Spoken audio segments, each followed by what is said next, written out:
नमस्कार दोस्तों, आपका स्वागत है मॉक मिरर में और मैं हूं विकास। मुझे उम्मीद है कि आप बिल्कुल स्वस्थ और मस्त होंगे। तो दोस्तों, आज मॉक मिरर में मैं आपके लिए प्रैक्टिस सेट का डे 8 लेकर आ गया हूं। चलिए पेन पेपर उठा लीजिए, चलिए शुरू करते हैं। सवाल नंबर 1 कहता है, एक 252 मीटर लंबी ट्रेन 225 किलोमीटर प्रति घंटा की चाल से चल रही है। एक व्यक्ति जो इंजन के पास से 17 किलोमीटर प्रति घंटा की चाल से ट्रेन के समान दिशा में दौड़ना आरंभ करता है, उसको ट्रेन कितने समय में सेकेंडों में पार कर लेगी। ट्रेन की लेंथ दे रखी है 252 मीटर और ट्रेन की स्पीड जो दे रखी है वो 125 किलोमीटर प्रति घंटा। यहाँ से बता रहा है कि जिस दिशा में ट्रेन जा रही है उसी दिशा में मैन भी जा रहा है और मैन की जो स्पीड दे रखा है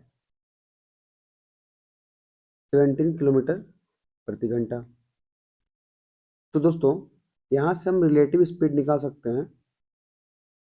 125 माइनस 17 108 किलोमीटर प्रति घंटा। हमने रिलेटिव स्पीड निकाला है क्योंकि समान दिशा में चल रहे हैं। अब मान लीजिए हम अगर अपोजिट दिशा दिशा में चल रहे होते तब भी हमको रिलेटिव स्पीड की जरूरत पड़ती। ट्रेन स्पीड डिस्टेंस के टॉपिक में हमें हमेशा ही ऐसे सवालों में हमेशा ही रिलेटिव स्पीड की जरूरत पड़ती है। और यहाँ पे रिलेटिव स्पीड क्योंकि समान दिशा में है इसलिए हमें डिफरेंस चाहिए होता है। तो 125 माइनस 17 बराबर 108 किलोमीटर प्रति घंटा। अब जबकि ट्रेन की लेंथ हमें मीटर में दे रखी है तो हमें जो स्पीड है उसे मीटर प्रति सेकंड में चेंज करना होगा। तो 108 को मीटर प्रति सेकंड में चेंज करेंगे तो आ जाएगा हमारा 30 मीटर प्रति सेकंड। ठीक है दोस्तों, अब यहाँ से हमें उसे बताना है कि ट्रेन कितने देर में मैन को क्रॉस कर जाएगी और वो भी सेकंड्स में बताना है टाइम को। तो 252 मीटर के लेंथ को 30 मीटर प्रति सेकंड की रफ्तार से वो पार कर पाएगी। 3 बटे 24 और 3 चौका 12 8.4 सेकेंड्स में। Option number C. चलिए बढ़ते हैं अगले सवाल की तरफ। A policeman noticed a thief from 300 meters. The thief started running and policeman was chasing him. The thief and the policeman ran at the speed of 8 kilometers प्रति घंटा and 9 kilometre प्रति घंटा respectively. What was the distance between them after 3 minutes? तो एक police है और एक thief, दोनों के बीच का डिस्टेंस 300 मीटर है।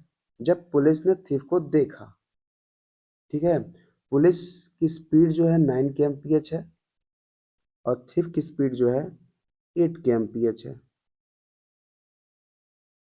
अब यहाँ पे हमें रिलेटिव स्पीड चाहिए। तो रिलेटिव स्पीड इसलिए चाहिए क्योंकि समान दिशा में चेज करते टाइम समान दिशा में भागेंगे। तो यहाँ पर रिलेटिव स्पीड आ जाएगी 1 किलोमीटर प्रति घंटा।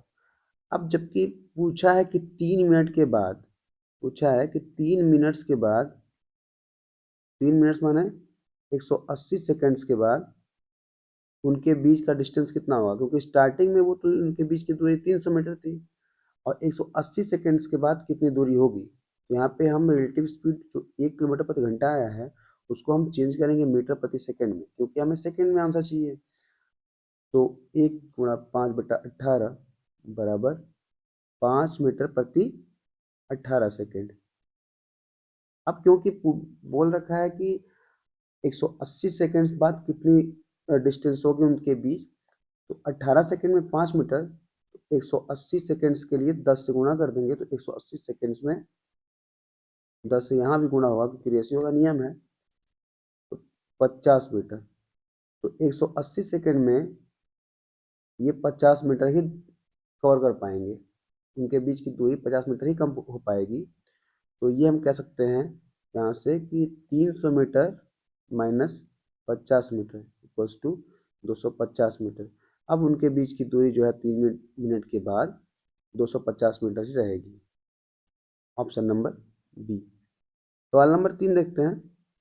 कहता सवाल कि एक इनलेट पाइप एक इनलेट पाइप एक खाली टैंक को 140 घंटे में भर सकता है, जबकि एक आउटलेट पाइप एक पूरी तरह से भरे टैंक को 63 घंटे में खाली कर सकता है।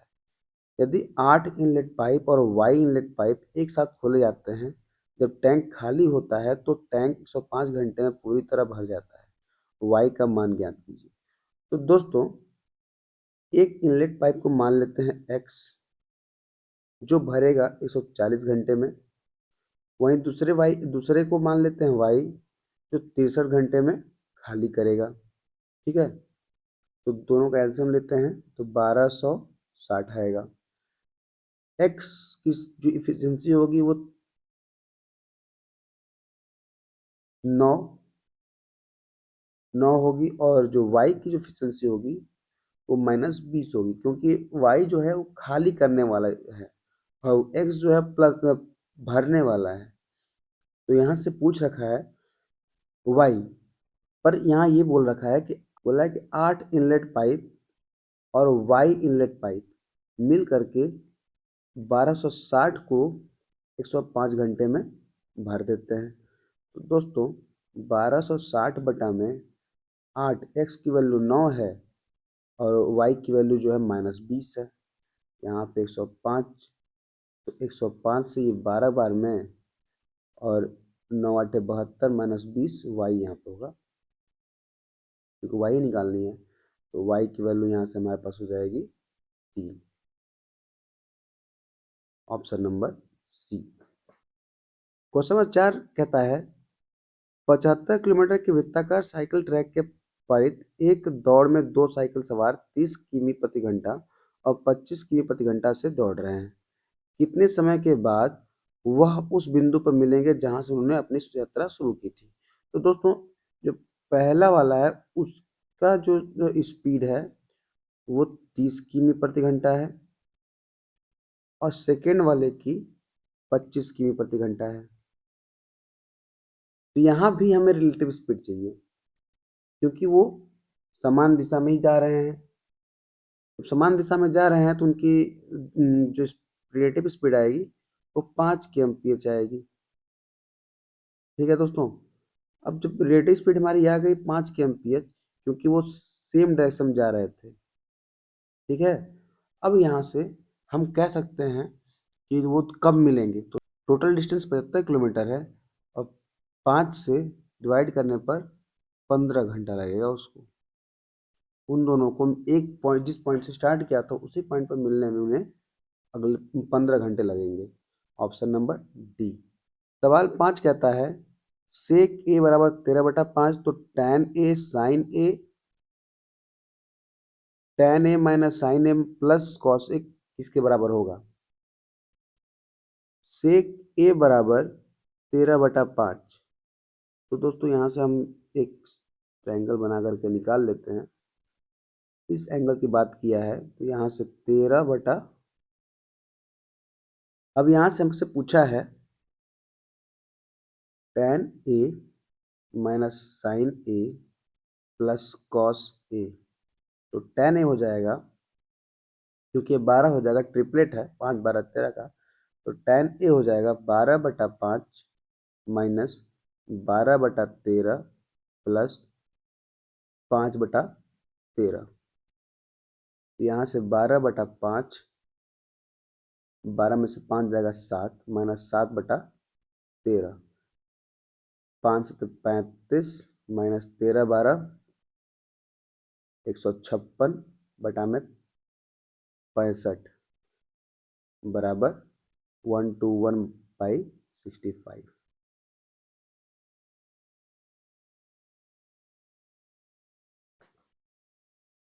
Option number A. Question number 6 कहता है to chords AB and CD of length 5 centimeter and 11 centimeter respectively are parallel and are on the same side of the center O of a circle. If the distance between the chords is 3 centimeter, then what is the diameter of the circle?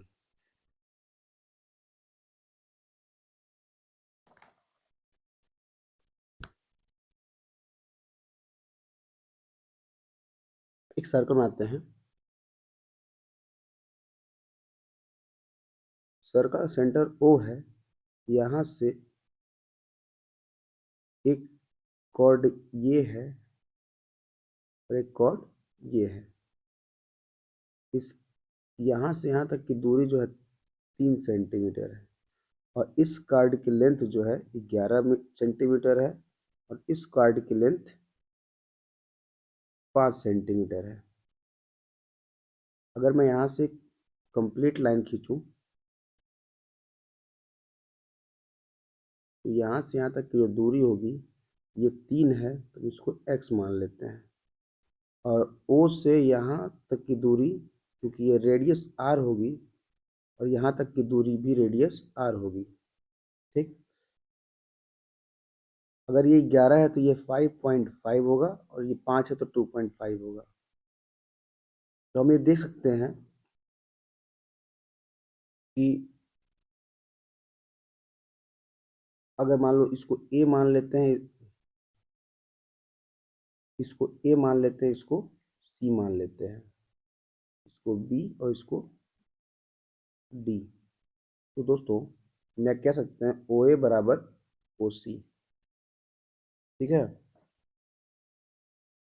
तो यहाँ से हम ये कह सकते हैं कि OA square बराबर OC स्क्वायर भी होगा पाइथागोरस के नियम के अनुसार। तो यहाँ से देख सकते हैं 2.5 whole square plus 3 plus x का होल स्क्वायर बराबर 5.5 का होल स्क्वायर बराबर प्लस एक्स स्क्वायर। 6.25 प्लस 9 प्लस एक्स स्क्वायर प्लस 6x बराबर 30.25 प्लस एक्स स्क्वायर। तो यहाँ से सब काट पीट के 6x बराबर 15 और x बराबर 5/2। हमारे 5/2 आंसर आ गया। लेकिन हमसे तो पूछा है OA, रेडियस की वैल्यू पूछ रखी है, देखते हैं।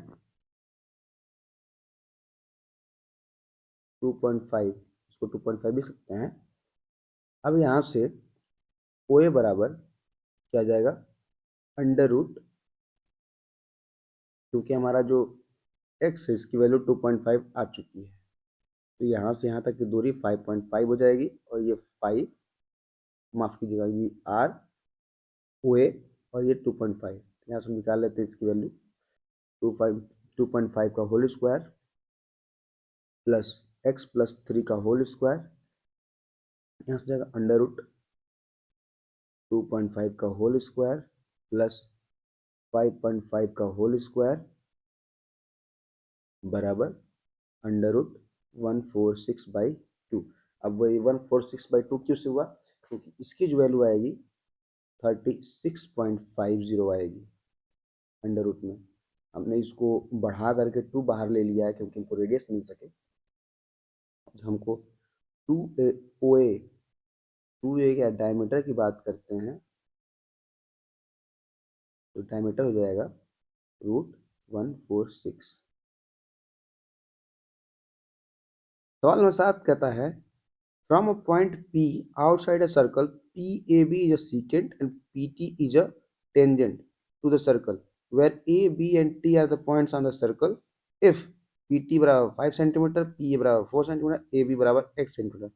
तो x किसके बराबर है, सबसे पहले एक सर्कल बनाते हैं और एक पॉइंट दे रखा है P जो आउटसाइड सर्कल है, और ये बोल रखा है कि इस पॉइंट से T, सर्कल पर T जो है टेंजेंट है और एक